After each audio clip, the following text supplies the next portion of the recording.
Dr. Chante here, and I wanted to talk to you about community cultural wealth. A conversation that I have with my Black, Indigenous, people of color clients is, why not you? I use this as an interweave. I use this as a resource. I definitely think that it helps to motivate people to get into these spaces where we need to be represented.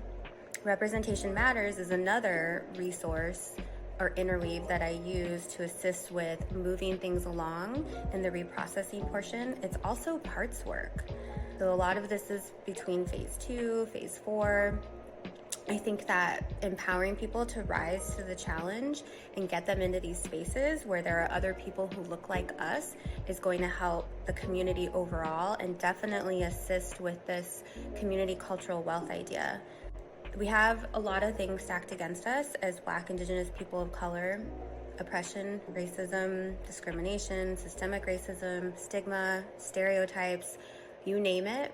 I believe that helping people to believe in themselves a little bit more will help to fight against all of these societal structures that were not built for us to succeed. I hope it gives you some perspective on community cultural wealth and the things that I see in my practice.